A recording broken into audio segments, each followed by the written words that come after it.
There's a difference between being in college and being intentional about it, between taking classes and unlocking the potential that's there, not just in the college experience, but in yourself. Today's guests have masterfully navigated the opportunities in front of them to position themselves for what comes next. They've stepped into leadership, leaned into those moments, and built something that's already shaping their future. Stick around. This is the Bulldog Mindset.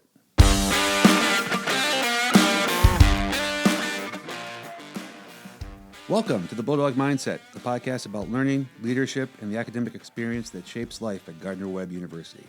I'm your host, Greg Pillar, Associate Provost for Academic Affairs, coming to you from the Gardner-Webb podcast studio inside the historic Elliott House in Boiling Springs, North Carolina. Today's episode focuses on what happens when leadership development is intentional. At Gardner-Webb, the Searight PACE Leadership Program is designed to do exactly that, to help students build real skills, expand their networks, and prepare for what comes next. I'm joined by two students who have fully leaned into that experience.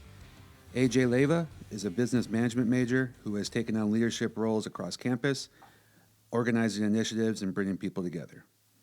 Issa Cogdell is a computer science major who has used the same foundation to step into national opportunities, including a competitive internship with Bloomberg.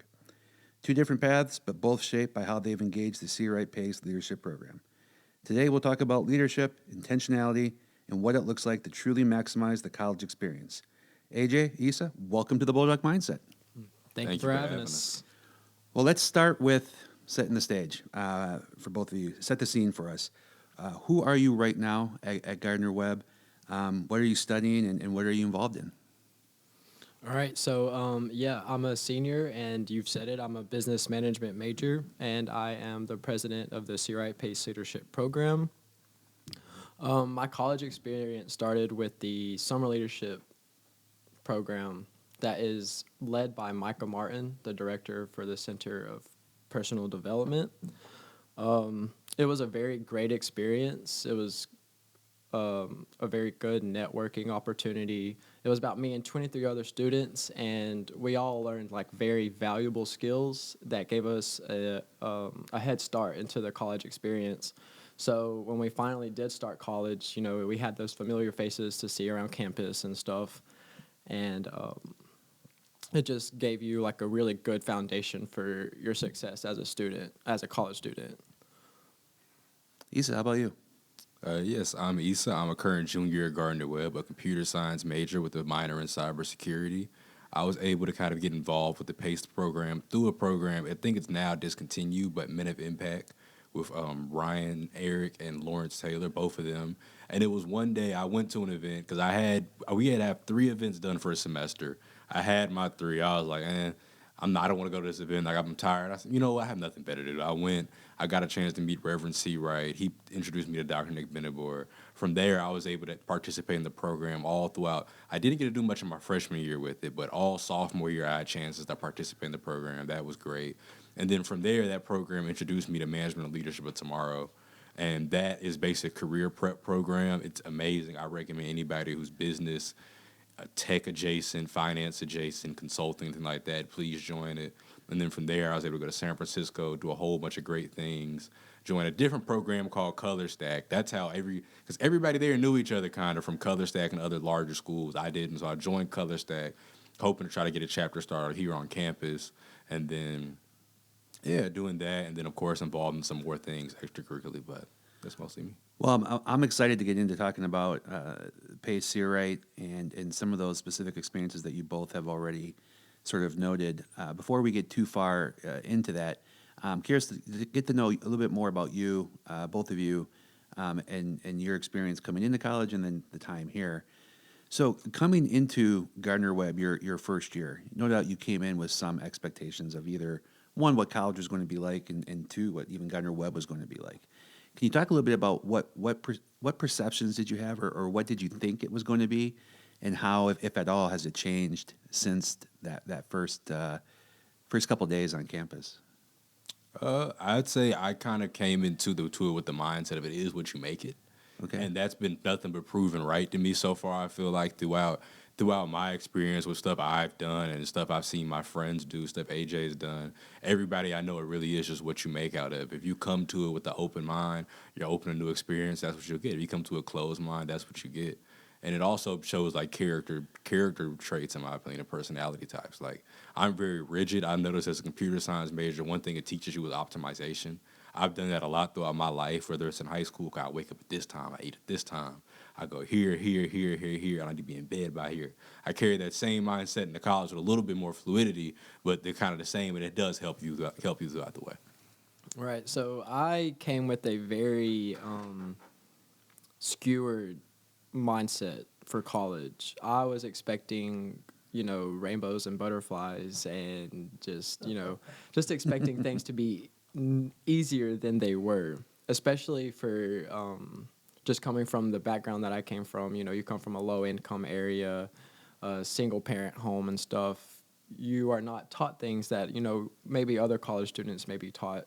So when you come to college and you see everyone living their best life and being so happy and stuff, it throws you off a little bit because you're like, what is this? You're just not used to that kind of enthusiasm and just love for life from the area that you come from.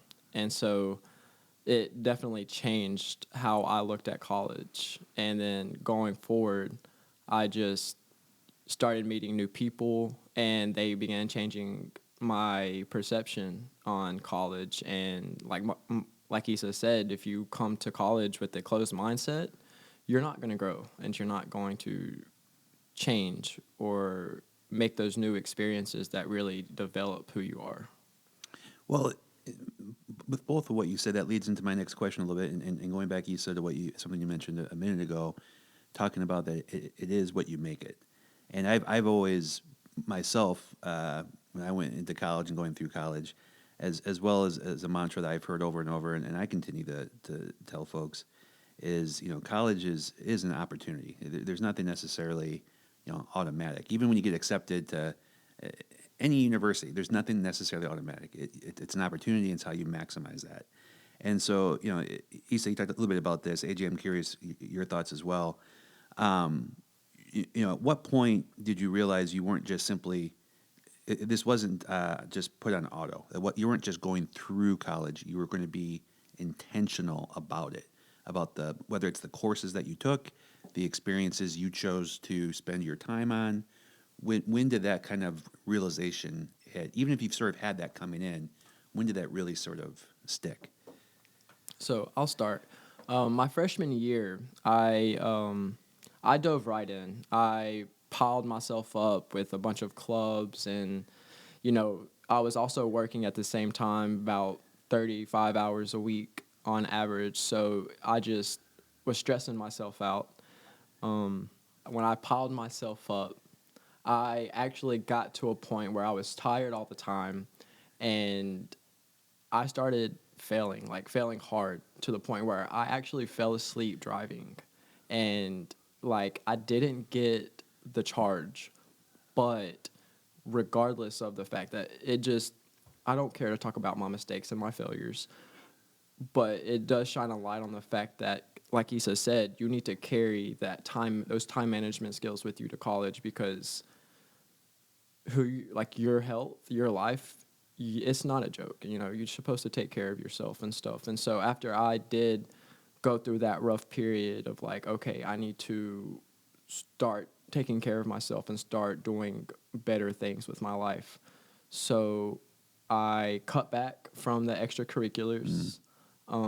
At one point, I even tried to quit the program, but Dr. Nick Benelbor was very persistent on not letting me quit. He was one of my biggest foundations and support for pushing through those stressful times that college students usually have. And so that's why I'm just so inspired by the program and Dr. Nick Benelbor and Dr. Searight. I met them during the summer leadership experience, which is why I brought that up.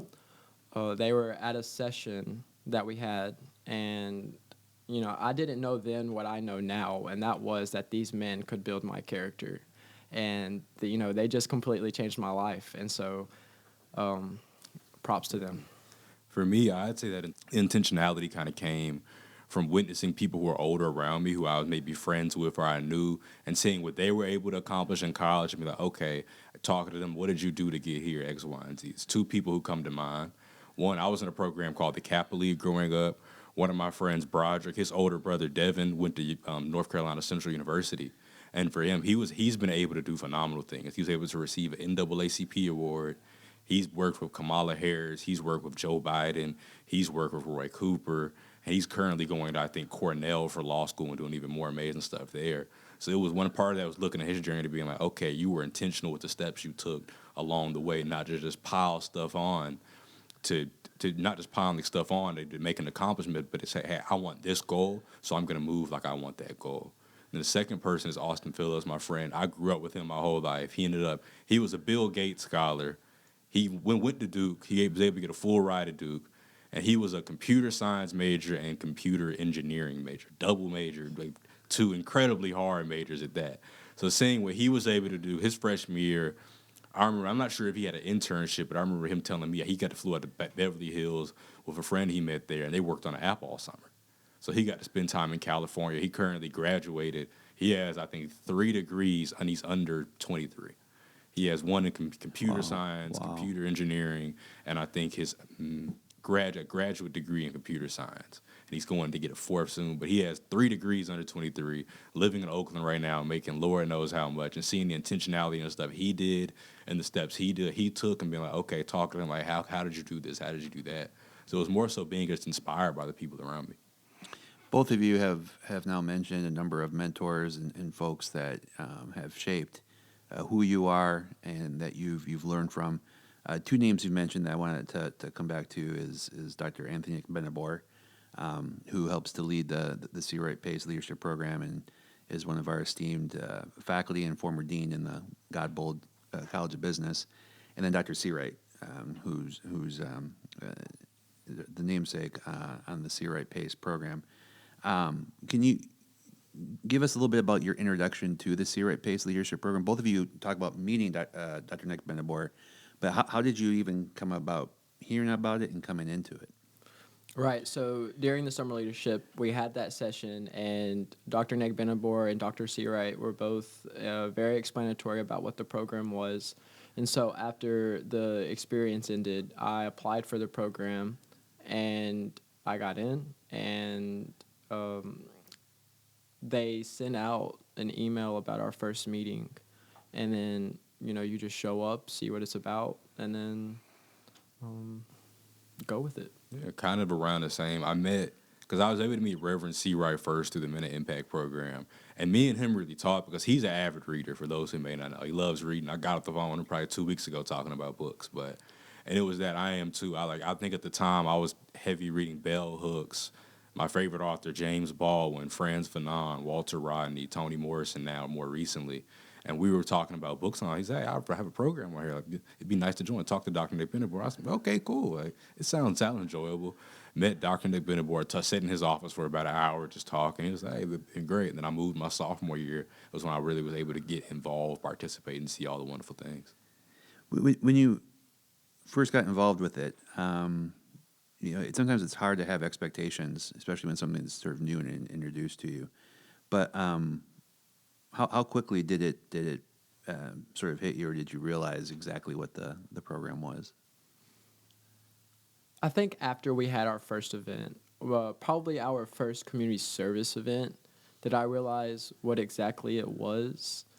It was very new and unstructured, but that's what makes it so beautiful, is that it was challenging. And so me and other students, the freshmen at the time that were new and just getting their foots into the door, it really helped shape like what our choices would be for like when that leadership at the time leaves, like who's going to lead and take initiative. And so those events that were unstructured and kind of not as successful as we wanted to be, they really helped define how we, like, who we are as a program and how we work together, and just help develop those relationships that, you'll take on after college. For someone who, let's go a little bit deeper into the Searight program. For someone who has never heard of it and is not aware of it, can the two of you just talk a little bit about what does it look like from a day-to-day or semester to semester for you? Right. So, Searight PACE program. The PACE stands for Professional and Continuing Education Credits. So we, as members of the program, get to take these courses for free of charge, and they have different courses from agribusiness to, I'm pretty sure, grant writing and paralegal courses. They have a whole bunch of different continuing education credits that are separate from your traditional undergraduate program. And so we as members have the option to take that, so we can keep ourselves busy if we have some extra time to do those courses. We also do community service events. We recently, last month, went and helped out with Feeding Kids Cleveland County, if y'all have heard of that. They are a program that sends out food to families in need in Cleveland County, and they also have a separate division called Reading Kids, which we have partnered with them, and Issa created these really cool library cards that have QR codes on them that take you to a library for people of all ages. And so we gave those to the Feeding Kids people, and so that's pretty much what the program is about, just honing new skills and putting yourself out there, networking, community service, and stuff like that. Definitely. I would agree with what AJ said. The primary things I would definitely tell anybody if they want to join, if they're interested in what the program is making yourself visible in the community and professionally are two things that are very important for us, whether that's meeting different people in professions, learning how to network, learning how, okay, this specific sector does this right here, this does this right here, this does this right here, this person does this, what was your journey to get there, being involved in the community, because I feel like oftentimes where people might fall in a trap, you might look at something and be an idle watcher of an injustice when in reality we never should be. If you see an injustice going on, a problem, look at, hey, how can I go to the root of this problem and solve it? How can I work my way up from there? And I feel like the PACE program does that perfectly with our community service events, along with professional opportunities for everybody, regardless of major. Like me, my friend Devin, he's a cybersecurity major. Both of us kind of, if you're shooting for an internship in that field, certain people you talk to. AJ with business management, there's certain people there. You'll have people in education, psychology, just overall learning. Hey, it's no matter what company or no matter what organization or entrepreneurship is your goal, it's always something you can learn from the people we're introduced to. So what's really resonating with what both of you have said, and as I've worked in higher ed for 20 plus years, what I'm really starting to see shape up here for the two of you is, when you go through college, you have a major, sometimes you have a minor, you take a number of courses, and there can be some other experiences that you do, and in a way, you're sort of checking off different boxes. And when you graduate, you're able to show a level of competency and ability with that. But what both of you are describing through both the service, the leadership opportunities, the networking opportunities, the PACE, the additional kinds of courses that you can take, you're getting into the realm of a degree plus something else. Whether that is something that is an actual credential, like a certificate or something like that, or just something that you're able to articulate in an interview or on your resume or so forth. With the two of you, is that something that you would agree with, that for you that you're coming out of Gardner-Webb with more than just a degree?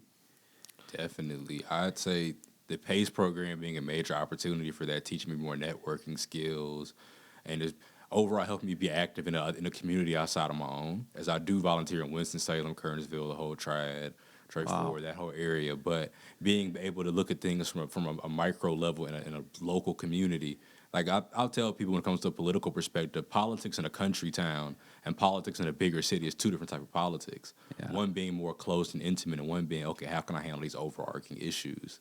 So that, and then in addition to that, I'd say the ethics bowl too with Dr. Sieges and Dr. Stewart. Both of that has taught me a lot when it comes to articulating an idea, how to formulate an argument, how to formulate a point, how to be respectful to someone when they're talking to yours, just knowing how to be consistent and articulate yourself well. Well, that sets us up good for a special segment that we like to call "What's in Your Backpack." And so, with the experiences that both of you have had, in your time at Gardner-Webb, I'm very excited to hear about what your thoughts are on this. So, in what's in your backpack, what I love to ask students is, what is something that you carry around with you? It's always with you. It can be physical or metaphorical, something that you actually have in your backpack, or it can be a mindset. It can be a way that you approach your day to day. So I'm curious for the two of you, what's in your backpack? God is always in my backpack. God he is just the answer to everything. He puts a smile on my face, and he's my best friend. He's my rock. And just being here at Gardner-Webb University, you see God everywhere, and I mean, it's amazing. So he's in my backpack. Love it. I agree with AJ. He stole my answer there a little bit. But I would That's say, okay. This isn't once an answer is used up, Right. you can't use it. But I would say kind of knowing yourself. Rather, I have a whole bunch of things in my physical backpack, and of course, mentally, I have things that relate to stuff I know I don't like to function without. Like, for instance, I hate dry hands. I have a little Nivea lotion thing with me. I hate dry lips. I carry chapstick. I love music. I have earbuds. I never lose my wallet or key. Never lose my phone. Just having things I know I need this to function to accomplish X, Y, and Z throughout the day. And then in my backpack, in case it rains, being prepared, having an umbrella, laptop. I'm a STEM major. I use that laptop for everything. And then pencils, pens, calculators, notebooks. Just being prepared and knowing what I need to succeed and carrying that around with me. Yeah. What really stuck with me is the keys in the phone. Like, it's amazing. In my lifetime, I went from not ever having a phone to a flip phone to now these devices, and nothing will throw you more off base when all of a sudden you cannot find keys or phone. I could lose anything else. I could lose $100 and I'd probably be okay with it, but you can't find your phone, and It's the most urgent thing. most urgent thing. That's right. And you really then lose perspective of what's important. Well, I love those answers, and I always love hearing how students internalize that question and what they share. We're going to take a quick break. When we come back, we'll dig deeper into your experiences, into the Searight PACE program, what it actually looks like, and then we'll talk about how these opportunities are shaping you for what's coming next. More in a few minutes. The support, the resources, the opportunities that are available to you within the program are phenomenal. It's really been, from day one, they've been there and teaching us and just helping us grow. I have been able to work with incredible professors and administrators. I've had enriching activities on campus, and I have made friendships that will last forever. If you have a question, or if you have an interest, they'll do their best to connect you with that. Having the opportunity just helped everything fall together. Gardner-Webb has prepared me for the career that I want. Welcome back to the Bulldog Mindset, a podcast about learning, leadership, and the academic life of Gardner-Webb University. I'm your host, Greg Pillar, coming to you from the Gardner-Webb podcast studio inside the historic Elliott House. And today I'm joined by AJ Leyva and Issa Cogdell. Before the break, we were talking about who they are and how they've approached their time here with intention. And we've also had some time to talk a little bit about the Searight PACE Leadership Program, what that experience actually looks like, and how it's shaped the opportunities that they've started to step into. So picking up a little bit with where we left off and actually continuing a brief conversation we were having during the break, both of you have noted the volunteer, the community experiences that you've had as part of this program. Can you talk a little bit about just how those have really shaped both of who you are as individuals, but also where you're looking to go from here? Right. So just being the president of the Searight PACE Leadership Program, servant leadership is one of my biggest priorities, because for God and humanity, pro deo et humanitate, it's just the Gardner-Webb way is to help people. So what better way to do that than community service? And so after I leave college, I would really like to, work with those programs and help families and stuff, because I come from a family that was in need and, was low income and stuff. So it is very important to me to see that other people know that they're not alone in those situations. Definitely, I agree with AJ with all of that. I mean, because of course, community service, it's vital for everything. Because I look at the Bible, and I look at things like liberation theology and the way Jesus is set up in the Bible. Regardless of people's religion or denomination listening to this, it's a story about revolutionary love and revolutionary care. And for people who claim, like ourselves as Christians, to have a deep reverence for that and for Jesus' story, it doesn't teach us to sit back idle. It teaches us you have to be active in your community. But when Jesus, people are hungry, you gave them fish, you gave them water. We need to be focused on that same thing. Okay, you're hungry, education's bad, you need housing and all that. How can we address all of these needs to make society better and not sit idly not sit idly waiting for someone to come help us, but to come help each other, the way we've seen throughout the Bible. Now, Issa, in your time here, what you've been able to accomplish goes well beyond campus. And that includes securing a very competitive internship with Bloomberg. Can you talk a little bit about that internship and how the PACE program perhaps played a role in helping you or getting you to that opportunity? Definitely. So I can give a little quick timeline for it. When I did the PACE program at first, it was introduced to me, told me about management leadership tomorrow, Reverend Searight did. So I thought the PACE program was that. So I remember I was applying for some internship, Lord knows, because I've had 120, this year alone before I had 125 applications in. I think my sophomore year I probably had maybe 50. But I was applying, I put that down, and someone was like, hey, who's the representative? He was like, well, that's not actually that. I said, oh, okay, let me apply for it. I applied for it, got in, and then there was an opportunity called Tech Trek, where they flew us from, countless schools. You have Ivy Leagues, Harvard, Yale.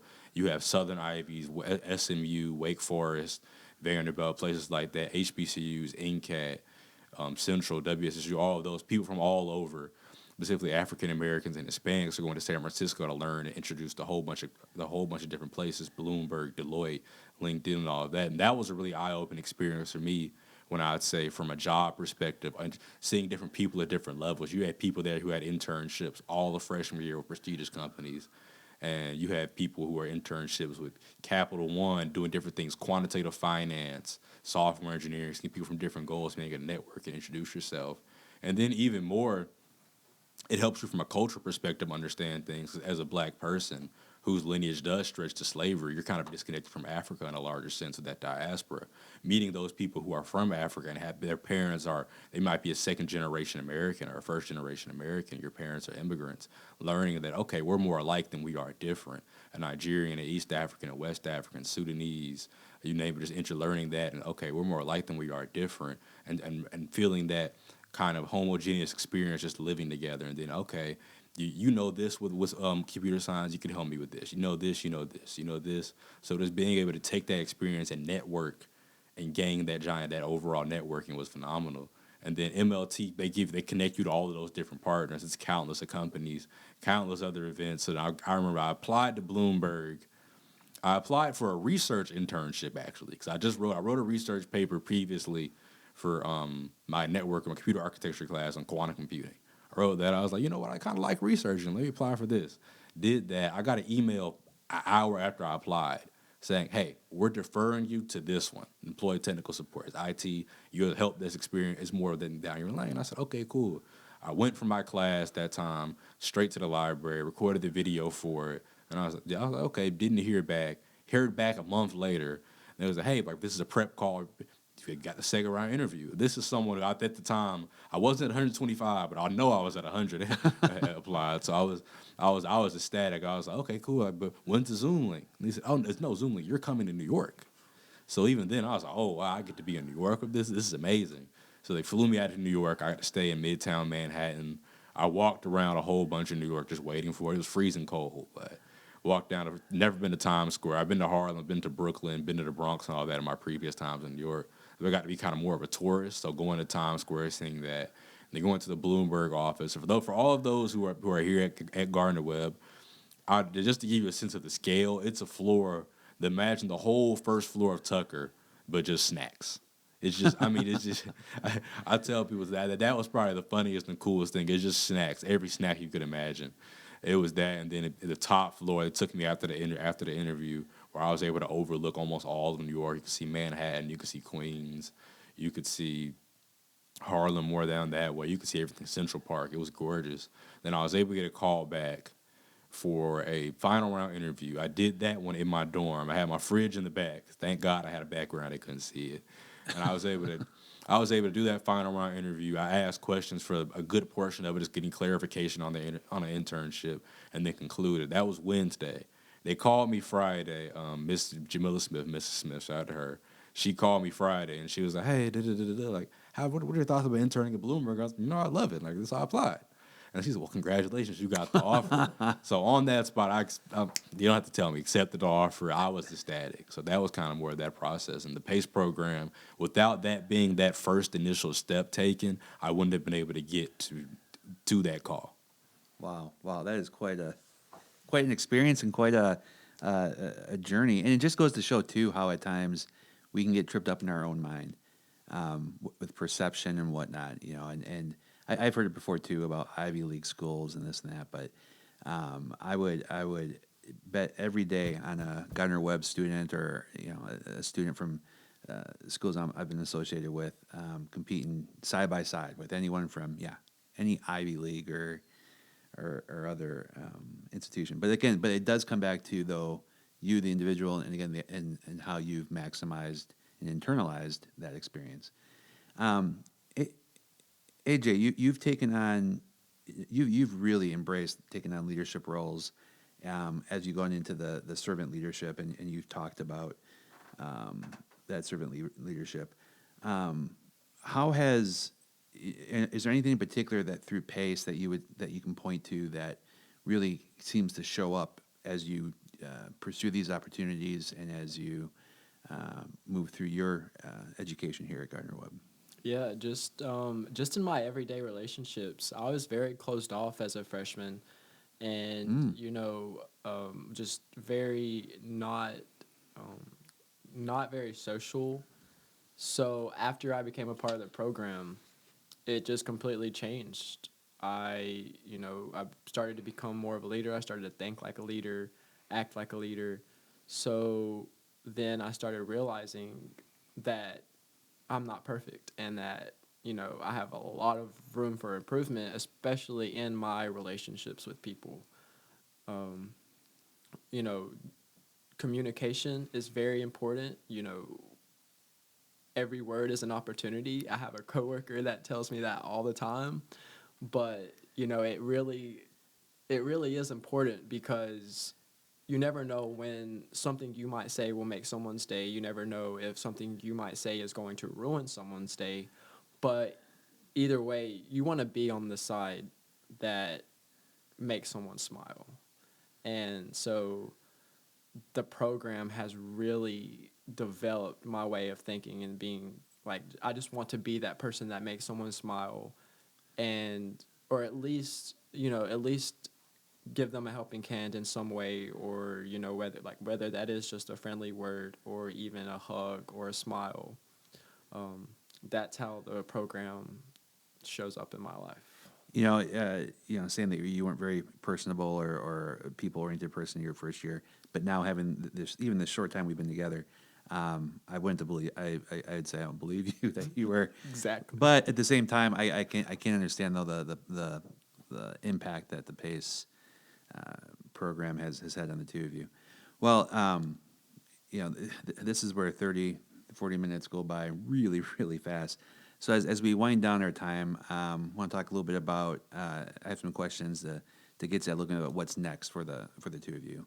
And as we go down there, I want to start with a question though that I do like to ask a lot of our students, and that is, based on your time here at Gardner-Webb, if we were to take the Gardner-Webb campus map and pin a spot that for each of you, would really sort of represent, symbolize either who you are or your time here at Gardner-Webb, what spot on campus for you would that be? I would say the Boss Gym parking lot because that's where they Okay. have the Painapalooza. And the Painapalooza for me is just a really awesome event. They have music and you get covered in paint and they got vendors and I went to it twice, once my freshman year and once my sophomore year. But each time I went, it just gave me it just showed me that, there's more to life than work and school. Like, go out and enjoy your life, have fun, and, listen to some music, eat some food, hang with friends, So, yeah, Boss Gym parking lot's going to be my pick. Awesome. Ooh, I would say it's two that come to mind. That would be any dorm I've lived in, so either Mooney or Lutz and Tucker. Probably the dorms because that's when I've had both my best experience when it comes to just friendships, just listening to music together. Oh, this album came out, live reactions to movies, shows, etc., and things like that, and just studying and formulating ideas and stuff like that. And then Tucker, just because that's when, in particular, when I love to read, so I take a book, go to the top floor, sit in the little patio, and just open a book and sit there for like an hour with music and just read. Awesome. For the two of you, if you could go back to your first year self and give yourself one piece of advice, what would it be? Get out of the box that you keep yourself stuck in. It's so easy. Like, we've said it a bunch of times in this to get stuck in a certain way of thinking or, you bring your parents' mindset with you to college and stuff. But when you come to college, it's not anybody else's experience but yours. Yeah. You need to know what's best for you. You need to know what you want. You need to know your goals, your values, the kind of lifestyle that you want. Where do you see yourself in 10 years? I didn't ask myself that question before I came to college. And that is probably one thing that I would just the question, where do you see yourself in 10 years? Well, and you talk about, getting out of your box, and that is something that just that by itself can be very difficult for someone. Because in the case, too, that they may not be able to describe, characterize what that box is. And recently I came across a book, and it's on my nightstand. I haven't, it's in the pile of books I have, but the title of the book is There Is No Box. And so it's a different way of sort of getting at that with not getting yourself even limited to, I'm in a box. I got to think outside the box. It's just, there is no box. Just take, in terms of how you approach it. But Issa, what about you? I would probably say focus more on when it comes to skills development, the skills that you don't know, and hone in on those well more than the skills you do. Because I say I came in from a programming lens. I came in I could build a website top down easy. Okay, HTML, CSS, JavaScript. I make a static web page. When it came to the logic behind that, Python, Java, Ruby, C++, things like that, I didn't really have a mastery of that or understanding of that. So I would definitely say come in, lock in with the skills you don't know because it's going to help you so much. And I could have got to some of the opportunities maybe even faster or better if I did. What do you hope to leave the next era of Bulldogs, the next group of Bulldogs?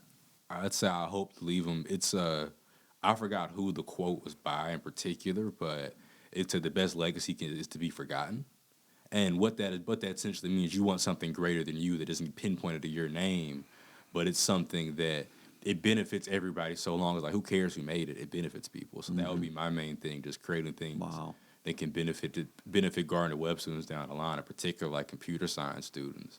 Hopefully leaving things like starting a color stack chapter next year, getting us connected with more national opportunities, finding a way to have more physical and hands-on labs. That way students from cybersecurity and IT, that way they can be able to get physical hands-on networking experience with firewalls, Windows Server, and things like that. So just creating something greater than myself that gets remembered more than I ever will. Yeah, I have to agree with Issa on that. Just leading the program, it hasn't been the easiest, but when I graduate, I see all of the students, we're the same age and stuff, but it's like they're my kids. I want to see them grow and I want to see them do their thing. Like Issa, he's very, very skilled, and when I leave the program, I want someone else to be as passionate about the program as I am because of how beneficial it is. I just want them to see that, and then as long as the program is still standing after I leave, then I know that something went right, and that, of course it's still going to be standing after I leave, but that's what I want to leave the people that I've worked with for the past 3 years and stuff, is that this program is very beneficial, and it's just something that, whether you don't know whether you want to be a part of it or not, it's okay to, put one foot in the door, and then if you don't like it, take your foot back out. That's what people have done. It's never been a problem, and I think it's a really great way to just put yourself out there in a very non-demanding way. Well, looking to the future, both of you are not completely done yet with your time here at Gardner-Webb, but and this can obviously, no doubt, change. But at the moment, what does the future look like for the two of you once you walk across that graduation stage?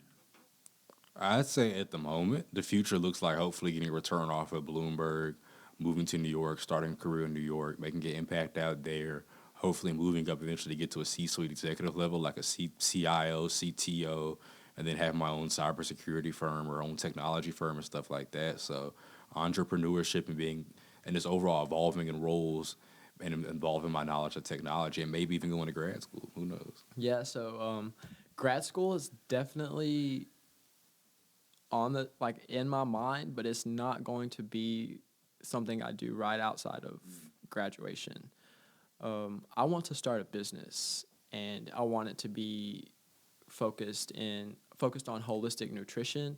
If you don't know what that is, it's just taking care of your body from all different types of aspects, physically, mentally, spiritually. Hopefully it does, come to fruition. I'm going to work very hard to make that work, but that is where I want to start putting my time after I graduate. Well, I commend both of you for the having grad school on the radar, but not necessarily as the immediate step, and that shows a little bit more of a and as mentioned with PACE, professional continuing education, more of that lifelong learning kind of mindset that it's not one and done, that you'll come back to. And honestly, I can say from my own education, one of the things I do sort of I won't say regret, but I wish I had done a little bit differently, was I went back to back to back, and I really wish I had gotten more just applied experience in between. And for some, that can be challenging, though, because you worry that once you do that, then you may not want to go back. But I commend the both of you, and that definitely shows just, again, how much you've advanced and matured in your time here. Thank you. Final question, open mic. Any last words, any last thoughts that you have that you want to share? I just want to say that it's okay to fail. Pick yourself back up and keep pushing. Life is always going to throw something at you. It doesn't care what you're expecting. But when life gives you lemons, you make lemonade. Yeah. So it's not about that you failed. It's how do you respond to that? That's exactly it. I'd probably say two things. Always remain learning, whether it's someone, like I said, I'm an avid reader. I'd always stay learning, always try to find what's new. What can I introduce myself that's going to challenge the thought process? How can I go deeper in the community I'm in? Like three main. I've always read a myriad of authors, but I've recently been getting into more people who I've been fans of. I'd say personality-wise and media-wise, who happen to make books, like Dr. Mark Lamont Hill, Dr. Ruha Benjamin, and Dr. Jared Ball, all three different professors across universities, but learning some of their thought processes when it comes to economics, sociology and anthropology and things like that. Always remaining learning and always keeping yourself open to new perspectives. And the second thing would probably be just don't be idle. If you see an injustice happening, if you see a problem happening, solve it, whether it's in your life or in the world. If you can see a problem, hey, how can I eliminate it at the base issue? If you ever had to dug up a tree before, you can't just chop off the tree and leave it there, it'll grow back. Yeah. You have to dig up the roots and dig it out and then replace the dirt and grow something better. So take that mindset into life and just don't stand for injustice and don't stand for things that you don't like or a problem that you have that you want to get rid of. Start at the root and then dig it up. Love it. Well, as we wrap up today's episode, I want to thank both of you, both of our guests, Issa and AJ. AJ, thank you for sharing how leadership can take shape through action, through bringing people together, organizing, and stepping into moments that matter on this campus.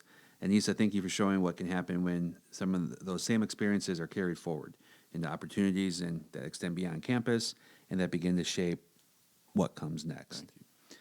What stands out to me in both of your stories is intentionality, and we've discussed this quite a bit today. You've both made the choice to lean into your time here, and it clearly shows both in how you articulate your experiences and what you've accomplished, to take advantage of what's in front of you and to build something from it. And the Searight PACE Leadership Program has clearly been a part of that. So a big thanks to Dr. Anthony McBenamore and to Dr. Searight for their contributions to that program. Not just as something that you participate in, but as something that you use to develop, to grow, and to position yourselves for what's ahead. If you're listening and you're a student, I hope the conversation challenges you to think differently about your time in college and your time here at Gardner-Webb, not just what you're required to do, but what's possible if you're intentional about it. And if you're faculty or staff, it's a reminder that these kinds of experiences, the ones that develop leadership, confidence, and connection, are what make the biggest difference. Be sure to follow the Bulldog Mindset wherever you get your podcasts so you don't miss future episodes. You can also visit gardner-webb.edu to learn more about our programs, opportunities, and the people who make this place what it is. And as always, a special thanks to Noel Manning. The reason this podcast sounds like a studio production and not like I recorded it in a hallway with questionable acoustics. Until next time, keep being intentional, keep stepping into opportunities, and keep building something meaningful from your time here. That is the Bulldog Mindset.